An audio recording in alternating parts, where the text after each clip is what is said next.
Vamos começar a nossa aula, vamos ficar de pé e agradecer ao nosso Deus. Bem-vindos ao nosso curso de Teologia Bíblica, ao nosso seminário. Eu sou o Luciano, irmãos, pastor da Igreja Vida Cristã aqui do Panatis, e sou um dos professores aqui da escola, do curso.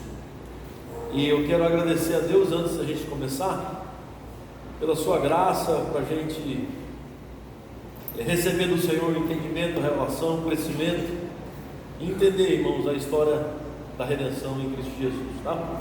Vamos orar juntos? Pai de toda graça, toda glória, honra, louvor e adoração seja o seu nome. Nos aproximamos, Pai, pelo sangue de Jesus, através dos méritos de Jesus, glorificando e exaltando o Senhor, crendo, Pai, que sua bondade nos conduz ao arrependimento, e crendo, Senhor, que o seu nome é que deve ser santificado, exaltado, glorificado no nosso meio.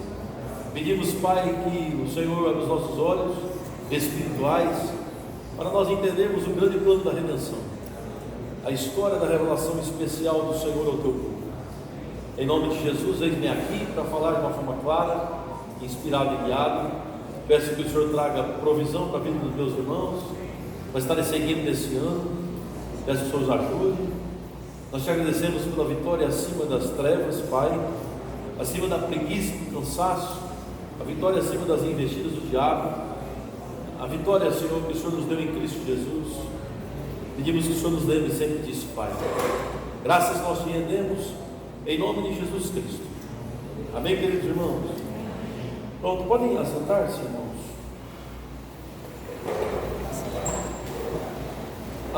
Bom, nós estamos no início do nosso curso de Teologia Bíblica. Nós ensinamos no ano passado Teologia Sistemática e hoje nós estamos começando a Teologia Bíblica. Nós entregamos para vocês na recepção uma folha de papel que ela está na apostila. Como nem todos teriam condição de comprar a apostila hoje, também nem todas as apostilas ficaram prontas, você tem na apostila essa parte A, B, C e D, que é justamente essa folha que está em suas mãos. Se você já querer adquirir a apostila, ela está lá na frente, ela custa R$30, você já pode estar comprando e adquirindo a sua apostila, tá? Faz parte do nosso material. Hoje, irmãos, eu vou estar ensinando o que está na sua mão aí nessa folha. Então, você vai poder estar seguindo comigo, bem didaticamente, aí a gente vai estar compartilhando sobre essas coisas.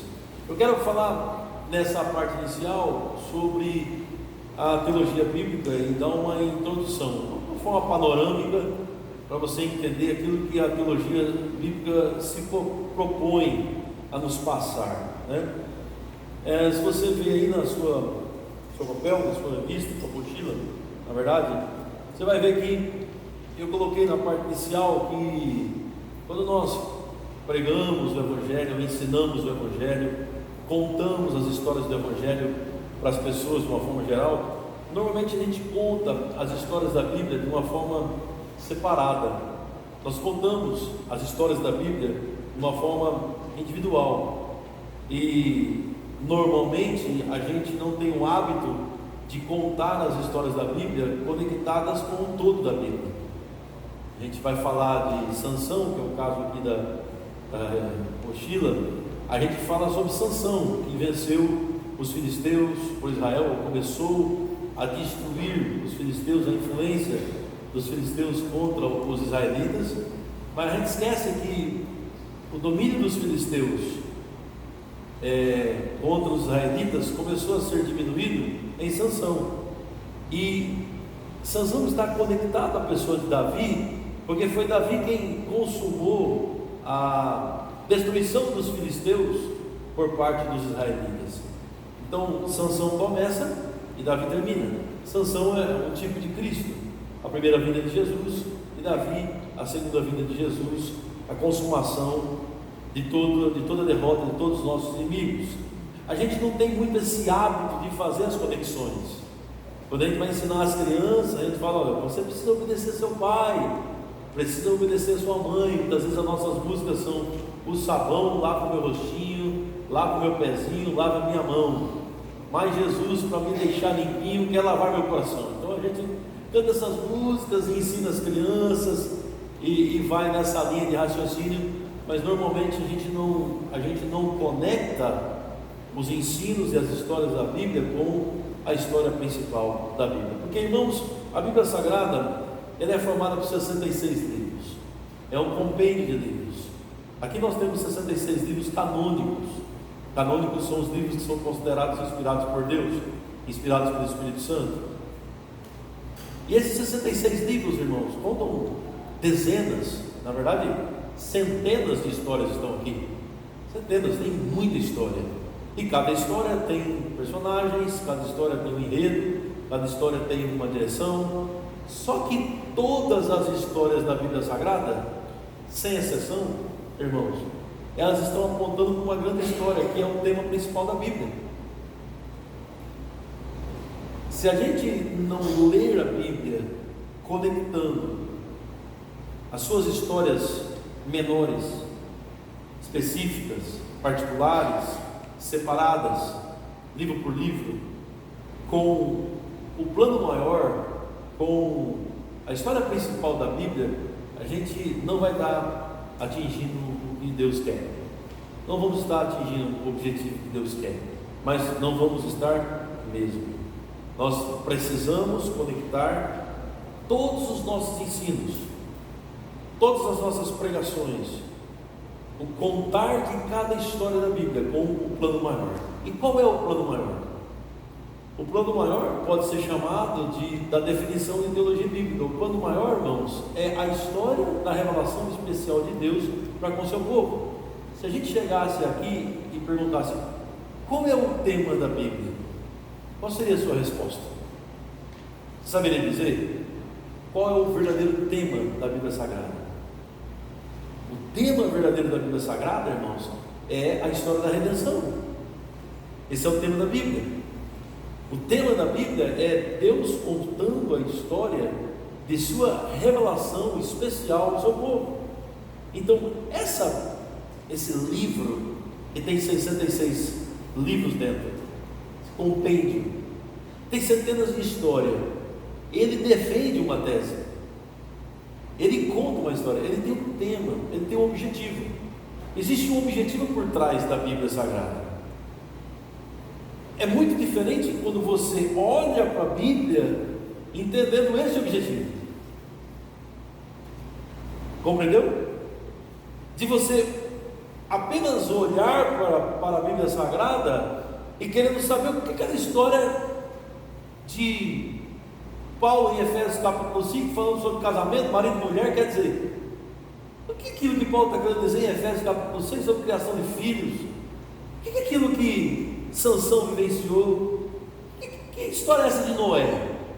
Arca de Noé. Então, se a gente olhar para a Bíblia de uma forma individual, particular, cada história, ou as histórias da Bíblia, nós não vamos entender a Bíblia do jeito que Deus quer.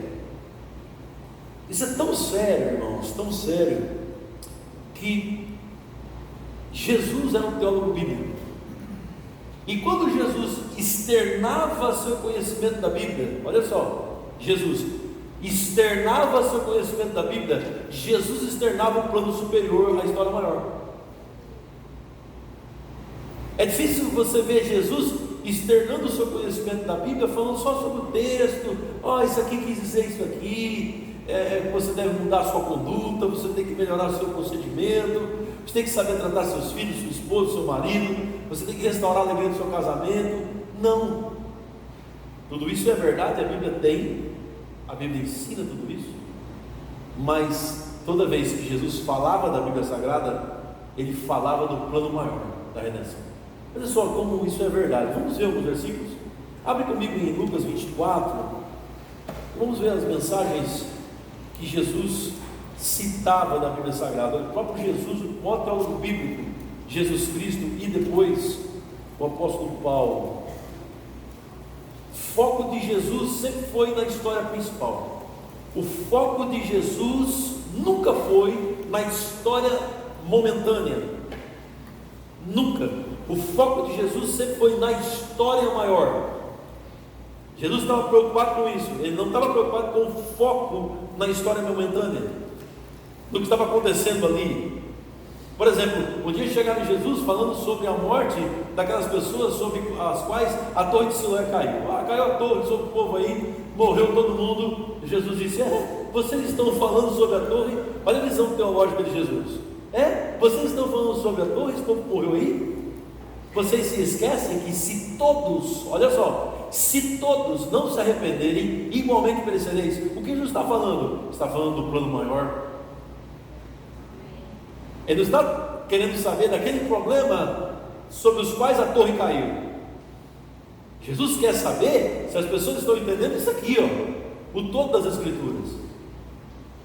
E o todo das Escrituras, que todos nós precisamos nos arrepender dos nossos pecados, receber Jesus Cristo como o Senhor na nossa vida. Esse é o plano maior, tanto no Velho Testamento quanto no Novo Testamento. Em Lucas capítulo 24, olha a percepção de Jesus, versículo 25, Lucas 24, 25, vamos ler todo, a partir do versículo 13, é o encontro de Jesus com os discípulos no caminho de Emaús. Naquele mesmo dia, 2 deles estavam de caminho para uma aldeia chamada Emaús, distante de Jerusalém, 70 estádios, e iam conversando a respeito de todas as coisas sucedidas. Aconteceu que, enquanto conversavam e discutiam, o próprio Jesus se aproximou e ia com eles. Seus olhos, porém, estavam como que impedidos de o reconhecer. Então lhes perguntou Jesus: que é isso que vos preocupa? E de que ides tratando à medida que caminhais? E eles pararam entristecidos. Versículo 18: um, porém, chamado Cleopas, respondeu dizendo: és o único, porventura, que, tendo estado em Jerusalém, ignoras as ocorrências desses últimos dias? Ou seja, será que você não sabe o que está acontecendo? E ele lhes perguntou: quais são as ocorrências dos últimos dias? É como se Jesus não soubesse de nada, né, irmãos? Ele sabia de tudo. Eles explicaram: olha, o que aconteceu a Jesus, Nazareno, que era varão profeta, poderoso em obras, palavras, diante de Deus e todo o povo. E como os principais sacerdotes e as nossas autoridades o entregaram para ser condenado à morte e o crucificaram. Ora, nós esperávamos que fosse ele quem havia de redimir a Israel, mas depois de tudo isto, já que este é o terceiro dia, desde que tais coisas sucederam. É verdade também que algumas mulheres das que conosco estavam nos surpreenderam, tendo ido de madrugada ao túmulo e não achando o corpo de Jesus, voltaram dizendo terem tido uma visão de anjos, os quais afirmam que ele vive. De fato, alguns dos nossos foram ao sepulcro e verificaram a exatidão do que disseram as mulheres, mas não ouviram. Então lhes disse Jesus: honestos e tardos de coração, para crer. Observe isso, ele vai falar do seu conhecimento bíblico, para crer em tudo que os profetas disseram. Jesus está dizendo: vocês são tardos e nécios, vocês estão vendo só o que está perto. É uma visão míope da Bíblia, da vida, do Velho Testamento. Vocês só conseguem enxergar o que está próximo. Será que vocês não enxergam o todo? Será que vocês não sabem? Jesus está dizendo tudo o que os profetas disseram. Os profetas falavam sobre isso. Os profetas diziam a respeito do Messias. Está escrito na teologia bíblica sobre o Messias. E vocês estão tão lentos. Você pode conhecer muitas histórias da Bíblia, mas você pode ser muito lento na compreensão maior, que é o mais importante. Muito tardio em entender o plano redentivo de Deus. E agora olha a teologia de Jesus, versículo 26. Porventura não convinha que o Cristo padecesse e entrasse na sua glória? Como é que Jesus sabe disso? Porque Jesus era um teólogo bíblico. Jesus conhecia o Velho Testamento todo, irmãos. Jesus sabia exatamente o que estava escrito a respeito dele na Velha Aliança. Ele sabia onde encontrar na Bíblia os textos que contavam a história maior. Ele é o personagem principal da Bíblia e da história maior. Aí Jesus diz assim: Será que vocês não sabiam, porventura, que convinha que tudo que vocês estão falando acontecesse com Cristo? Cristo é o Messias, padecesse, entrasse na sua glória. Isaías fala sobre isso.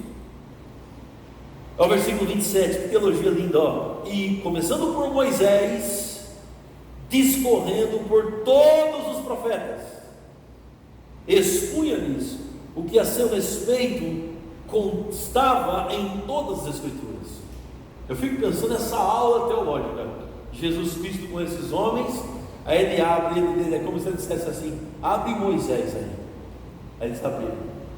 Aí Jesus começa, profeta por profeta. Sabe Moisés?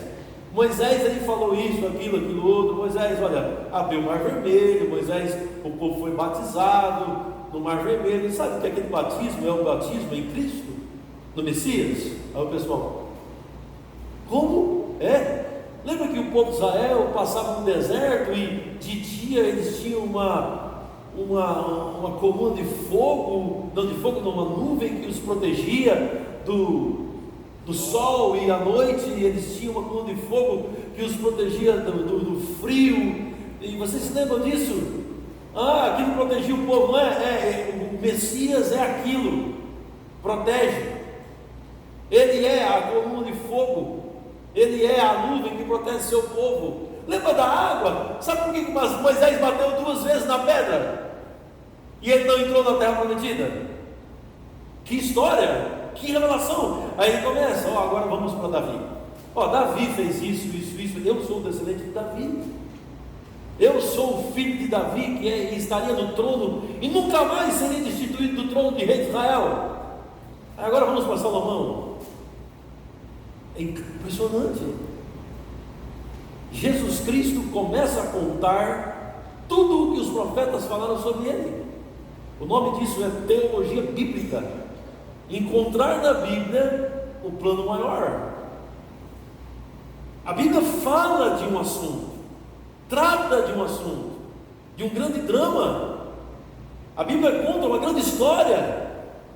Deus redimindo o povo, enviando o seu único filho para morrer numa cruz sangrenta, numa cruz fria, e o seu sangue ser derramado dessa cruz, e seu filho ficar 3 dias enterrado e ser ressuscitado dentre os mortos, e todos aqueles que nele crê não pereçam, mas tenham a vida eterna. Deus mostra seu amor ao seu povo através desse grande plano, dessa grande história.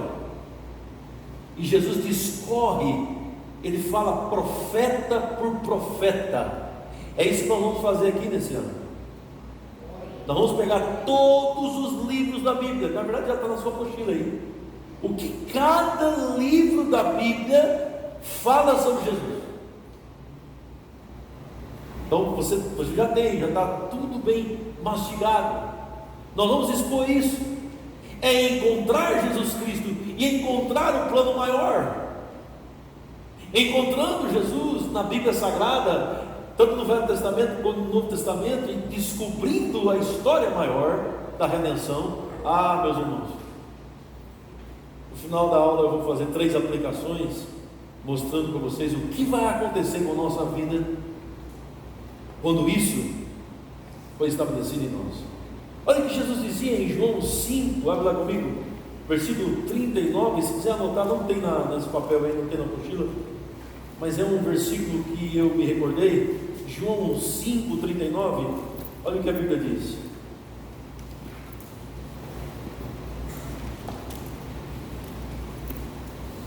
Jesus se preocupava sempre em ensinar a Escritura, partindo do ponto principal, que era Ele mesmo. Jesus praticava teologia bíblica, discorrendo das Escrituras. Em João 5,39, Jesus dizia: examinai as Escrituras, porque julgais ter nelas a vida eterna, e são elas mesmas que testificam de mim. Jesus está dizendo: leia a Bíblia, leia a Torá, leia o Pentateuco, leia os profetas do Velho Testamento. Faz o seguinte: leia Salmos, pode ler Provérbios, leia Eclesiastes, leia Cantares, pode ler todos os profetas, maiores, menores, os 5 rolos, leia. Elas estão falando de mim. Amém? Elas contam a minha história. Elas revelam a minha história. É isso que Jesus está dizendo. E foi exatamente isso que aconteceu em Lucas, irmãos, capítulo 4, um outro texto que mostra a teologia bíblica de Jesus. Abre lá comigo, Lucas 4, versículo 16. Começa no 16. Estou dando uma visão panorâmica para vocês do que é teologia bíblica, tá, irmãos? Estou falando de uma forma abrangente. O que significa teologia bíblica? Uma forma panorâmica. Lucas 4, versículo 16, a Bíblia diz assim: indo para Nazaré, onde fora criado, entrou no sábado na sinagoga, segundo o seu costume, e levantou-se para ler. 17. Então lhe deram o livro do profeta Isaías, e abrindo o livro achou o lugar onde estava escrito: o Espírito do Senhor está sobre mim, pelo que me ungiu para evangelizar os pobres, enviou-me para proclamar libertação aos cativos e restauração da vista aos cegos, para pôr em liberdade os oprimidos e apregoar o ano aceitável do Senhor. Versículo 20. Tendo fechado o livro, devolveu ao assistente e sentou-se, e todos na sinagoga tinham os olhos fitos nele. Então passou Jesus a dizer-lhes: hoje se cumpriu a escritura que acabais de ouvir. Mais uma vez, Jesus a encontrando na Bíblia que falava sobre ele, sua teologia bíblica. A nossa falta, irmãos, de interpretação bíblica e leitura e meditação bíblica, na verdade é uma palavra mais difícil, a nossa falta de hermenêutica cristocêntrica, mas esquece um pouco de hermenêutica, depois a gente vai explicar sobre isso. Vamos traduzir: a nossa falta de leitura e meditação bíblica e interpretação bíblica cristocêntrica tem nos feito procurar livros, irmãos, de textos na Bíblia com o único intuito de saber o que nós devemos fazer. O intuito, quando você não olha na história maior, o intuito de ler a Bíblia é: o que eu devo fazer? Como é que eu vou melhorar a alegria do meu casamento? Como é que eu crio meus filhos? Como é que eu posso me dar bem na vida? Então a procura da Bíblia é sobre esses textos. Senhor, fala comigo, eu preciso ouvir sua voz. Aqui está a minha situação, Senhor. Onde é que está escrito aqui? Dá um versículo, tem aquela caixinha de promessa, né? Promessa, a pessoa se sentir melhor, se sentir bem, mais confortável, e a pessoa fica procurando. Não lê a Bíblia procurando a história principal. Lê a Bíblia procurando resolver seus problemas imediatos. E uma verdadeira mensagem, irmãos, ela só se concretiza se nela tiver a ênfase em Cristo. Esta é a verdadeira mensagem. E aí, irmãos, é um grande problema, porque nós gostamos de pregador prático. A gente gosta de pregador e mestre que fala das coisas do dia a dia, que conta histórias, que brinca com a gente. Nós gostamos de pregadores que ensinam a praticidade da vida. Por quê? Porque nós estamos habituados a isso. Eu quero saber a prática. Tudo bem, pastor, a história é bonita, mas sim, eu quero saber a minha vida. Eu quero saber o que eu tenho que fazer. Aí o pregador vai, conta aquela história, faz tudo aquilo, e você fica emocionado, porque eu sabia que eu deveria tratar o meu filho melhor. Eu sabia que minha esposa é tão preciosa. Agora eu aprendi como é que eu devo ter um relacionamento melhor com minha esposa, com meus filhos, com meu vizinho. Eu tenho que ajudar tanto meu vizinho. Agora eu entendi, eu tenho que ser um bom vizinho. A gente fica procurando na Bíblia esse tipo de coisa, e nós apreciamos pregadores práticos. Nós gostamos. Quando você pega um pregador ou um mestre que está interessado em pregar sobre Jesus Cristo, a nossa mente já bloqueia. Aí você precisa de esforço para você vencer aquela resistência. Sabe qual é o livro que mais vende das editoras? Foi feito uma pesquisa. O tema. Os que já sabem, por favor, não falem, mas o povo em geral, acho que a maioria de vocês não sabem. Eu queria que vocês dessem uma dica. O que você acha aí? Por exemplo, o tema de um livro que mais vende das editoras cristãs. Começa aqui do lado esquerdo, dê uma opinião aqui. Quem já sabe não fala, né? Qual é o tema que vocês acham assim? O que mais vem? Fala aí. Botou aquele nome, botou aquele tema, ó. Fala aí. Prosperidade aqui no meio. Qual é o livro que mais vende? Vamos, gente. Prosperidade ali, o que mais? Batalha espiritual. Você da direita. Cura divina. Casamento e família. Mas o número 1 é o Espírito Santo. É o número 1. O livro que mais vende é o Espírito Santo. Falou do Espírito Santo, está todo mundo comprando. Agora só sabe qual é o livro enferrujado? Que mofa. É assustador que eu vou dizer agora. Nas livrarias, me segura para você não cair. É livro falando de Jesus Cristo. Triste, né?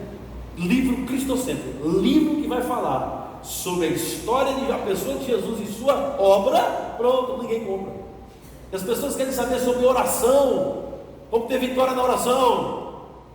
As pessoas querem saber como ser um marido melhor, uma esposa melhor, e como prosperar na vida, e como o Espírito Santo me guia nessa terra. A ideia é essa, mas sobre Jesus fica escanteado. Por quê? Porque a nossa teologia é uma teologia distorcida.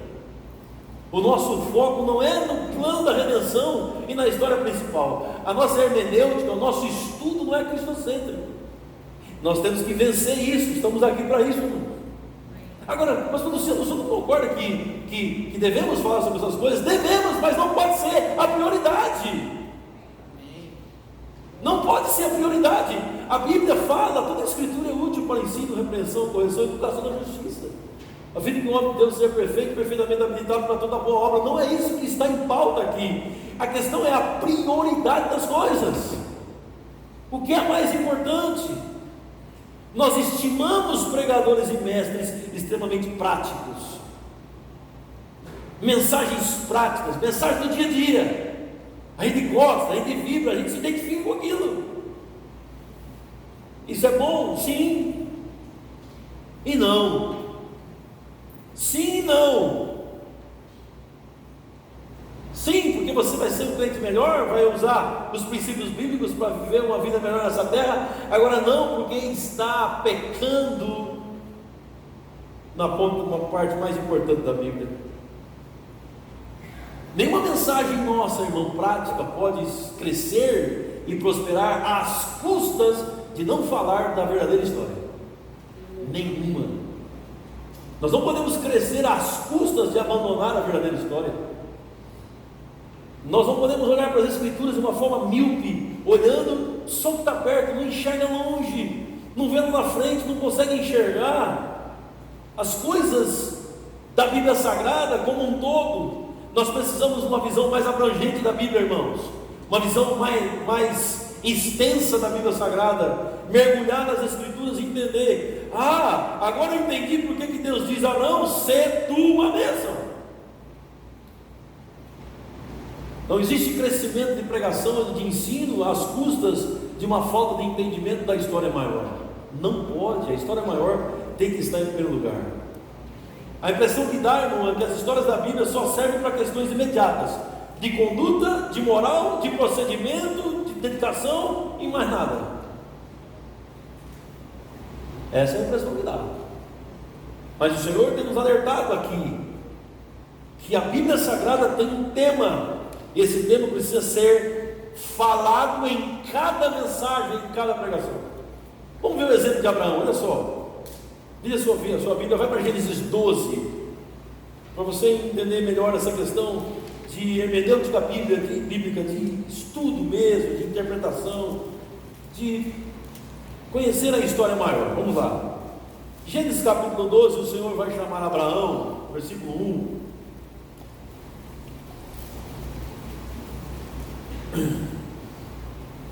E a história diz assim, história de Abraão com o Senhor. Começa assim, ora, Gênesis 12, 1. Ora, disse o Senhor a Abraão: sai da tua terra, da tua parentela, da casa do teu pai, e vai para a terra que eu te mostrarei. De ti farei uma grande nação, te abençoarei e te engrandecerei o nome, se tu uma bênção. Se você observar aqui, Desde o primeiro momento que o Senhor está falando com Abraão, Ele está dizendo o que Ele vai fazer na vida de Abraão. De ti farei uma grande nação,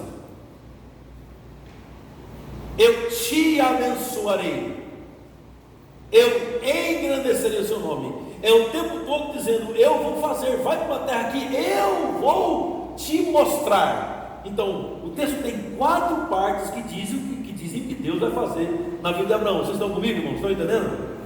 Amém? Aí tem uma expressão, ser tu uma bênção. Aí você olha e pensa, vamos fazer uma mensagem em cima disso. Olha, irmãos, Deus chamou Abraão. Deus disse a Abraão, sai da tua terra, da tua parentela, vai para a terra que eu te mostrarei. E o Senhor disse a Abraão, seja uma bênção. Aí nós vamos aplicar a mensagem.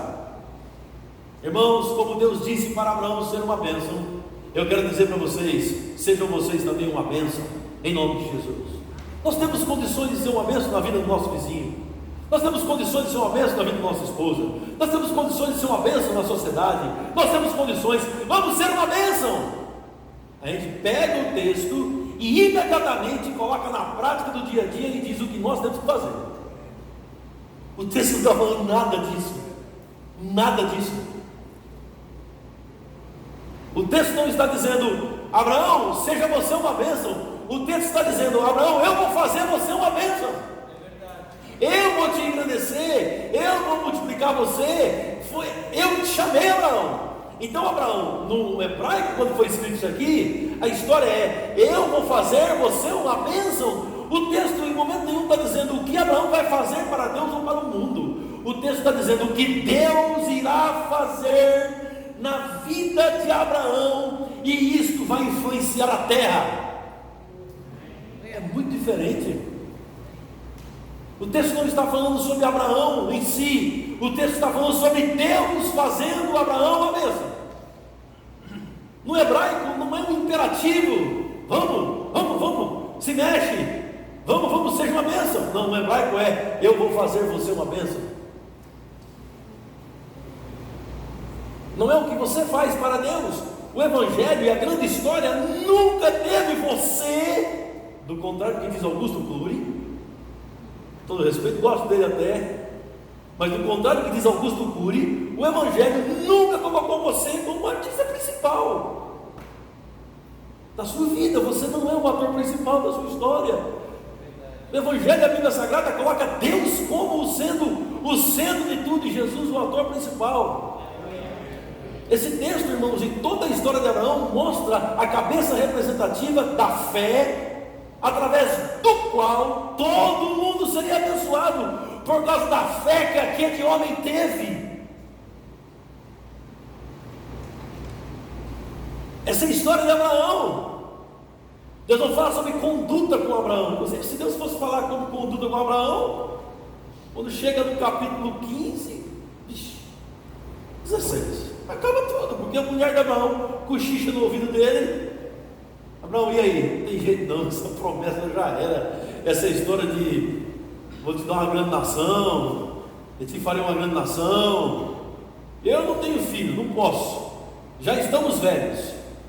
Não temos a mínima condição, Abraão, nem você nem eu. Faça o seguinte, pega a empregada, pega a escrava, eu deixo. Olha o conceito de Sara. E o pior, irmãos, Abraão ouviu Sara. Quem é pior? O conselho que Sara deu, ou Abraão ouviu Sara? O pior, irmão, não é o conselho que Sara deu,